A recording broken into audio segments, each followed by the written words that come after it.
Welcome back to another episode of the Sincerely Ours podcast. I am your host, Zishan. Welcome back for another week. This week we have another guest, a long friend of mine, Tobi.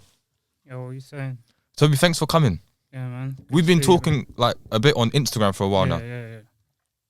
Couple of months or so? Have you been a couple? Yeah, it has been, isn't it? Yeah. Like we've reconnected again. Yeah. And we've got talking, and obviously one of those situations where we was like, all right, we've got to have you on. Yeah.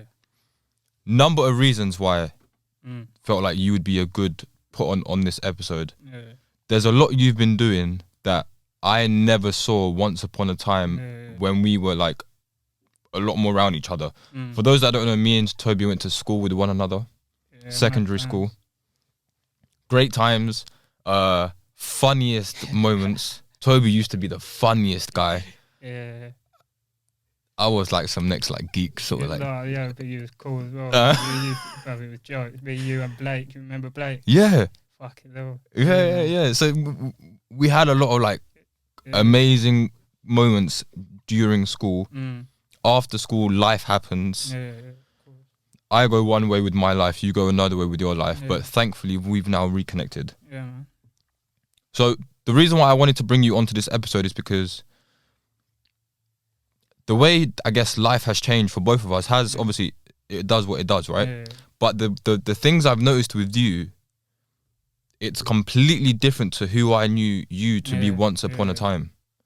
So to give a bit of backstory, I once knew Tobi to be someone who'd come to school, was very smart, did his work, especially English. This guy was a beast at English. And then I, on the other hand, I was good at school. I did my work. I wasn't the most like popular guy, but people would pick on me. I never saw anyone pick on you. And there were a few situations that happened, not with any other students, but like with teachers, for example. That made me realize, oh, okay, I see why no one wants to try with Tobi. I see, because Tobi, it doesn't care if you're the biggest guy, the shortest guy, the strongest. If you want to start trouble with Tobi, he won't back down. He's on whatever. Like if you want to give that energy, he will match it. Doesn't matter. Like you didn't show that sign of fear at all when it came to going against anyone if necessary. Yeah. So that was like our memories in school. Life took its life happened 10 years later, right? Yeah. It's been like 10 years, I think. Yeah, 10, 11 years. Yeah, it's been a lot longer than that, right? 12, 13 years, let's say. Yeah. That person I knew you to be to the person you are today. So for example, I see you on Instagram. A lot of your content is based on climbing, buildings. Yeah. Let's start with climbing. Right. Where do you climb? Or what specific type of buildings or whatever do you climb? I mainly focus on cranes. Cranes? Yeah. Okay. Construction cranes. So when I see these things, naturally I'm going to assume, how did this happen? Yeah. How did you get into that? I don't know really. Like, I think I had a concussion at work here. I think this all ties into it. Yeah. I had a concussion once at work. I was off for a week. This was around the time I started watching the climbing. And it's like after that concussion, something in me changed, innit? Yeah. And that's like before the podcast when I mentioned the numbers and everything. That's where it all connected into the climbing. And something in my body told me that, I've climbed in the past. I reckon I can go a step further. So I started doing that around Kent and stuff at first, like building my own abilities. Like at first I'd always get caught by police and stuff like that, set off alarms. But as time went on, I'd go up towards London and stuff, and I've got better and better at it. Yeah. And then it's just progressed from there. So I have so many questions to ask, but I want to somehow structure it. Yeah. You started climbing. Was there any specific reason in life that kind of put you in that direction? To be honest, like I think I was going through like a little bit of depression at the time as well, like because I was working at Asda, for example, for a few months. Right. And where I'm living now, like shared accommodation, I was thinking, my life's shit. Like, what's going on? All I'm doing is coming home after work smoking weed and shit. I'm wasting my life. Yeah. So then like, I was figuring out like I need a hobby. And that's when I was watching the climbing. I went, I've got to attempt that. And that's what I started doing it to get out of the depression. And then obviously the numbers and everything tied in, like spiritual reasons as well. Yeah. Or reasons I climb. That's very like complicated to get into. So was you? How long have you been climbing? A year. So did COVID play any part? Did you being locked down and all of that play any part in why? No. Okay. On Instagram, I always see you posting numbers. Yeah, gematria. So this website you go on. Yeah. What is that? And what is the website? It's called gematrianator.com. It's like a calculator thing. Basically, gematria is like, I think it dates back to like Jewish times and stuff like that, where like basically every number's got like a like alphabetical value. So like A equals 1, B equals 2, all that, for example. And they say like it's how the world's structured using these numbers, like because words have energy. So they say like certain words have been purposely, like it's hard to explain, but certain words have been made in a way to match the energy numerically, if that makes sense. Yeah. So what I post in the news, like on my Instagram about the news and everything, it's because I always see certain catchphrases or certain topics they're talking about, and I'll know it's because they're focusing on certain numbers. They want the energy of that number out there, if you get what I mean. Yeah. Like, it plays a big part in everything. So numbers have meanings. Mm-hmm. Can you give me any examples of what certain numbers might mean? You know, for example, like before the podcast, he's talking about 222, 22, stuff like that. Yeah. They say 22 is what they refer to as a master builder number. So you can use the energy of like 22, for example, to better your life. And then they say just naturally, as you're building from that number, you'll start to see it just randomly pop up in your life. Like at times where, say you're thinking about something, for example, like, oh, I'm going to do this, I'm going to do that, like to progress my life.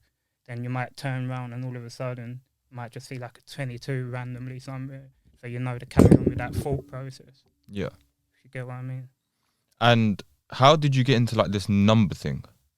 That's what I mean about all this spiritual stuff, where it all ties in. It's just sort of hit me, because, I've never been good at maths and stuff at school. I was the deadest at maths. Right. But one day it just hit me. That lockdown does tie into it, in fact. Yeah. Because during lockdowns, when I first got into all the numbers, I used to see a guy on Snapchat posting about the numbers. And then I started looking into it myself and went, yeah, this guy's making sense. And then from there, it's like I developed my own abilities with the numbers. Mm-hmm. It's crazy. So does that have any relation to like religion? No, I wouldn't say I'm religious. No, I'd say what you'd refer to as like a spiritualist or an occultist. Right. Okay. So let's say, for example, you're doing all these climbing things, right? Yeah. Talk to me about your early stages. How did it come about? Talk to me how you felt when you was first climbing these places. Because when I watch it on Instagram, one, you do it very well, to the point where it evokes emotion out of me, where I'm like, yo, I'm watching it thinking, Tobi, chill. Obviously, you know what you're doing, but I'm at the edge of my seat, like, wait, don't fall, just chill out. Like that's what it's doing.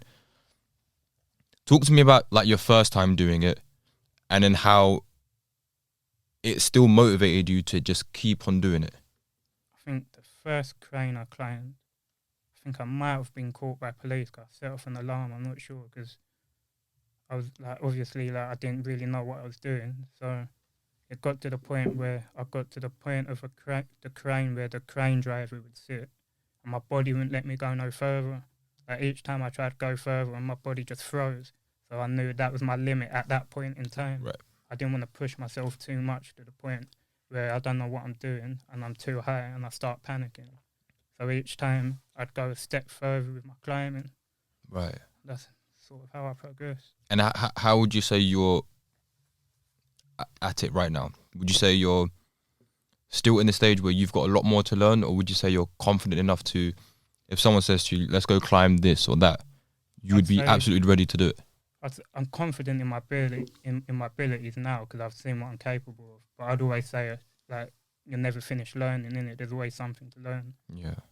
Because obviously there's people that have been in this game, if you want to call it that, like longer than I have, like 10 years, and they know all types of different stuff that I'm hoping to learn in the future. Possibly meet up with a few of them as well. Yeah. So I reckon there's still a long way for me to go yet before that happens. How long does it take to climb a crane? Let's see. The whole thing, I say. And cranes are quite high up. Yeah. I say the whole thing maybe about, if you're going at a decent pace, you can probably do the whole thing in 15 minutes to half hour. On the way up there, then on the way down, maybe half hour to a bit longer because you're more careful as you're going down. Yeah, you don't want to drop. Yeah. Damn. But on the way up, it's like something takes over your body. Like when I was in Edinburgh, there was a crane I climbed for the first time, like the whole thing fully. And when I got up to where sometimes I would usually stop, my body didn't let me stop. I wanted to stop. My brain told me to stop, but my body wouldn't let me till I reached the top. You kept going? Yeah. Even though I didn't want to. You've never been like, you've maybe been scared, but there's never been a situation where you're like, I should not do this. Let me just stop. No, there has. But a lot of times there have been where I have stopped due to weather or something. But sometimes if it's fear-based, that's trying to make me stop. I try to push through it. Yeah. I might smoke a spliff in the cabin or something with the crane to calm my nerves before carrying on climbing. It just chills me out. Do you do this on your own? Most of the time, yeah. You do all these climbing things by yourself? Most of the time. Sometimes I climb with one other person, but I haven't climbed with him for a while. But usually it's always by myself. And how do you find the spots? Just walk around, find them, just test them. So like the one with Edinburgh, for example. Yeah. How did you find that one? I was on my way to because this was the second trip I took to Edinburgh because I wanted to do this construction site that I tried before, but there was all workers in there during the night. So I've gone back a few weeks later to Edinburgh, and on my way to those cranes, I saw this crane that I didn't see before. So I just went, screw it, I'll do that crane. Yeah. So that's how it comes about. There's not really any planning unless it's a big construction site with loads of security. Yeah. And you've got to, say for a week, you've got to scout the building out and everything. It does take a lot of work sometimes. Mm-hmm. I can imagine. Yeah. Because obviously you're filming content at the same time. Yeah.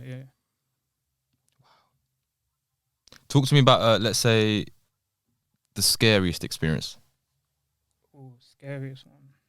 What would that one be? Probably in Edinburgh, that crane I done in Edinburgh we've been talking about. Because I think it was in the minuses and there was loads of wind, the rain was on and off.